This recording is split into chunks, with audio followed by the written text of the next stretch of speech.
கல்யாண சமையல் சாதம் காய்கறிகளும் பிரமாதம் அந்த கௌரவ பிரசாதம் இதுவே எனக்கு போதும்.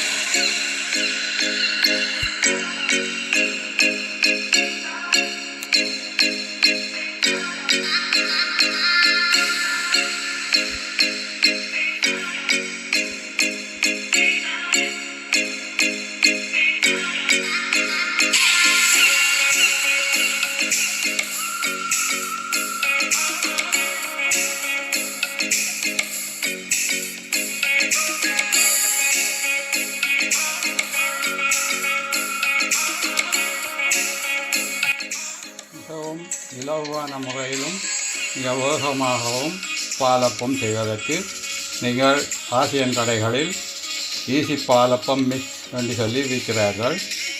பாலப்பத்துக்குரிய மாவு, இந்த மாவை நீங்கள் வேண்டி வந்து தேங்காய் பால் விட்டு கரையுங்கள்.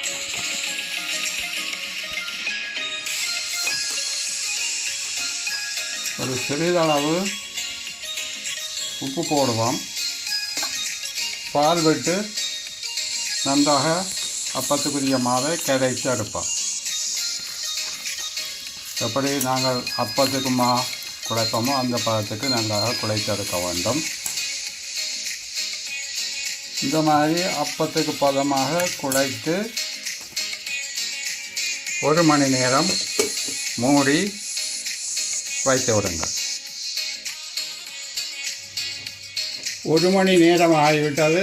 இந்த அப்பத்தை குழைச்சம்மா இப்படி இருக்கின்றது. கொஞ்சம் சிலாவரத்துக்கு இல்லாமல் கட்டியாக கொஞ்சம் கட்டித்தன்மையாக இருக்கிறபடியா சிறிதளவு தண்ணி விட்டு அதை லூஸ் ஆக்கவும். அடுப்பை பற்ற வைத்து அதில் இந்த அப்பம் போடுற சட்டியை வைத்து சூடாக்க வேண்டும். சிறிதளவு எண்ணெய் பூசுங்க. இப்போ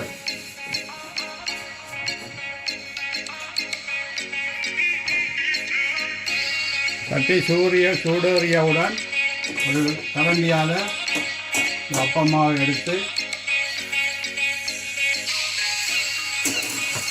இப்படி விட்டு நன்றாக இப்படி சிலாவி எடுக்க வேண்டும். இப்படி மூடி விடுங்க. மூடிய 2 நிமிஷம் விடும் பொழுது அப்பம் அழிந்து வந்துவிடும். நீங்கள் இந்த அப்ப மாவுக்குள்ளேயும் சீனியை கலக்கலாம், அல்லது எக்ஸ்ட்ராவாக நீங்கள் ஒரு பாலில் சீனி கலந்து அல்லது சர்க்கரை கலந்து அதை நடுவில் விட்டு எடுக்கும் பொழுது இனிப்பான பால் அப்பம் உங்களுக்கு ரெடியாகும். இந்த அப்பத்தில் 3-4 வகையாக போடலாம். முட்டை அப்பம், பிளேன் அப்பம். பிளேன் அப்பம் வந்து நீங்கள் சம்பல் சட்னி இதோட சாப்பிடலாம். பால் அப்பம் வந்து அப்படியே சாப்பிடலாம், இனிப்பாக இருக்கும் தானே.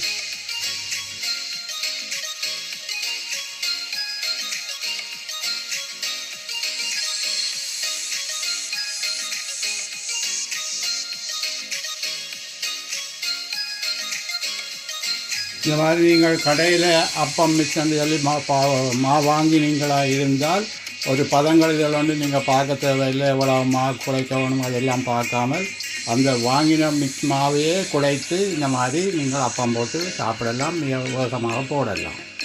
எண்ணெயை நீங்கள் சட்டிக்கு பூசும் பொழுது இந்த மாதிரி இந்த கிச்சன் டவல் பேப்பராலையும் பூசலாம், அல்லது ஒரு நல்ல துணி வைத்து துப்புரவான துணி வைத்தும் பூசலாம்.